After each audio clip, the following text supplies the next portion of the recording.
Every project starts with a plan. This one's pretty straightforward with straight lines, so simple plan will do. All right, let's get going for Grayson. Using all these reclaimed parts to create the rough cuts. So here I've cut the leg stock to thickness and length. So this is ready to get milled down. I have to look through this to make sure I can get pieces that are thick enough for the rails, support the top, and clear of any of the holes that we have here. So that might take a little bit more sorting. I'll be working on that next.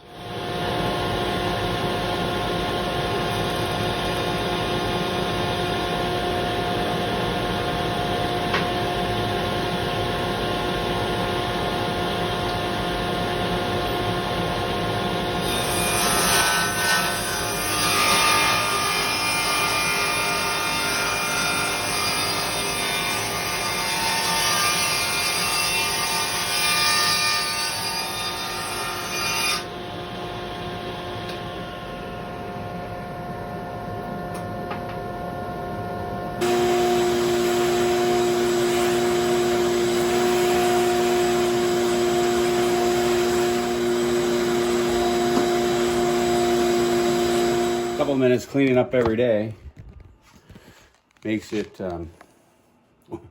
way easier if you stay ahead of it. So at the end of day one, you got the legs cut, and this is the calling it the train rail, the banding that goes around the top, the aprons, and the shelf support. Those last three are all just cut to width, and I'll have to cut them to length to match them up tomorrow.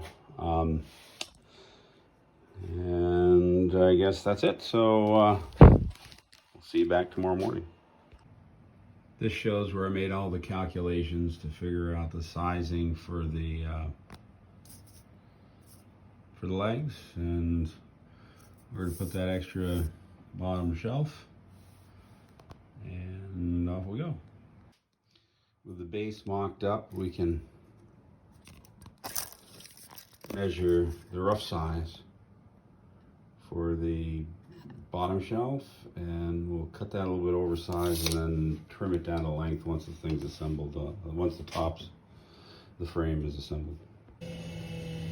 Really thought the whimsical grain at the end of this would be very cool, but unfortunately it's got this ding in it, so that's going to push me up into the, I don't know, it's got a cool on and stuff, up into here for the shelf.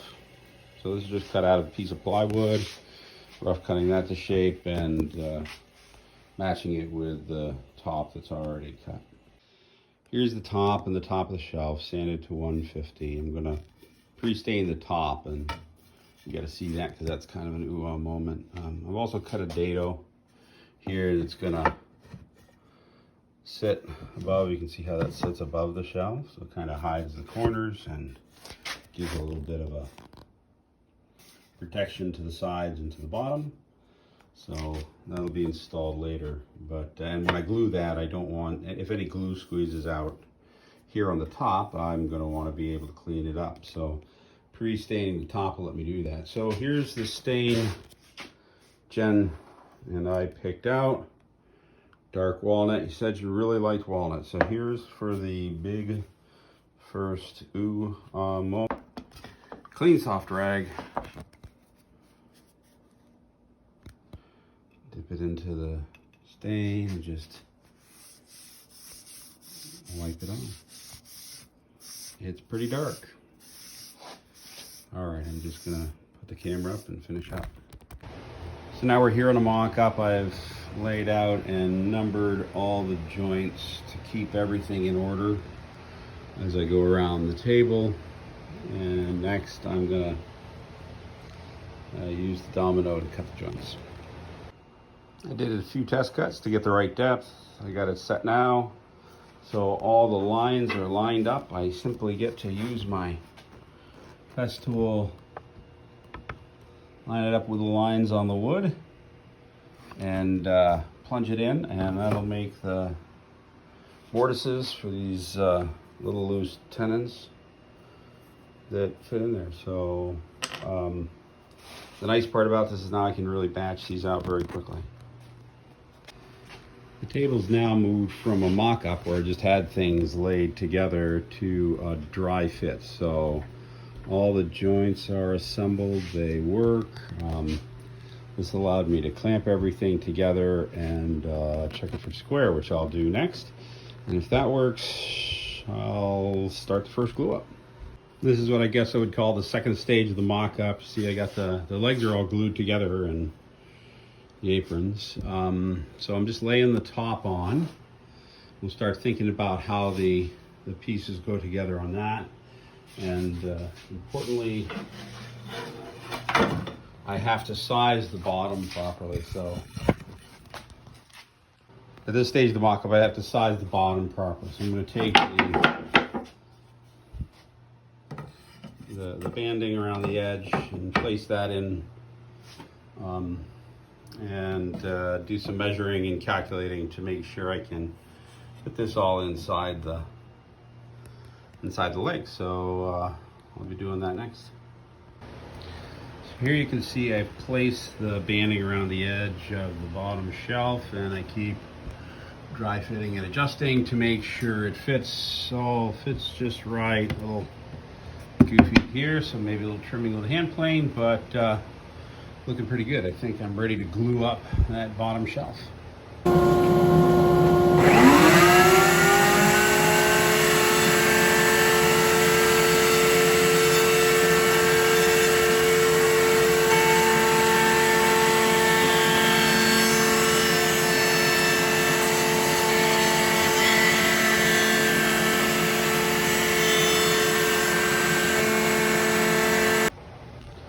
Alright, I figured out a design for the top that would keep it so it's not too rough here or here with 45 joint corners. That's maybe an inch or so down, probably an inch and a half deep, a little well. For that, that's what the top looks like. The shelf and the base are all glued up. First coat of stain is on here. I think that Jen and Christine think it ought to be darker, so I'll put another coat of stain on there to darken it up some. So I think this is calling it a day. I'll let everything dry in the clamps overnight. Top and cabled with the base installed.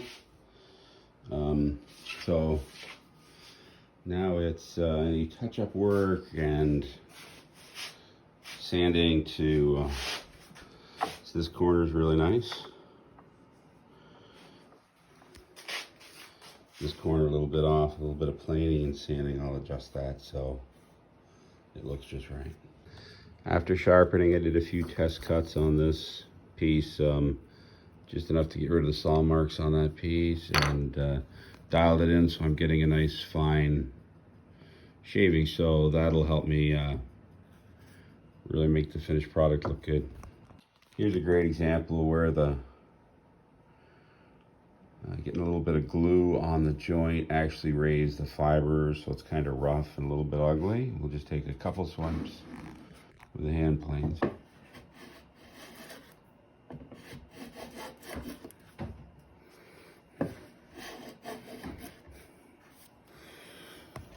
So just those 3 swipes creates a really smooth finish. So a lot easier than doing a lot of sanding. So I'm going to keep doing that all the way around the edges, clean them, really clean them up. All right, I've pre-finished the stain with this wood conditioner. It's pine. It's really nice pine, that southern pine that I reclaimed from a bed my dad made a long time ago. So it's really nice wood, but it's still pine, so that gets kind of blotchy when you finish it. So I've coated it with the pre-stain, which helps even out the stain, fills most of the pores. Now I'm just kind of in that waiting mode between while the pre-stain dries for a bit, and then we'll start staining. Well, as if to prove I'm a build video rookie, I forgot to capture the moment when I first put the stain on, which is always a really revealing moment. But here we are. Put on a coat of stain, let it sit for 15 or 20 minutes and bring it around. But boy, it looks pretty nice. I'm not usually a fan of dark stains, but I really like the way this is coming out. This is the morning of the, I guess, third day. I got the tabletop fastened, so it's all in shape. Got it stamped and dated, so it's ready for urethane now. That'll start tomorrow. We have a couple more coats of urethane to go probably, and a little bit of sanding, but it's pretty much to its final look now. So I would give you a quick look-see.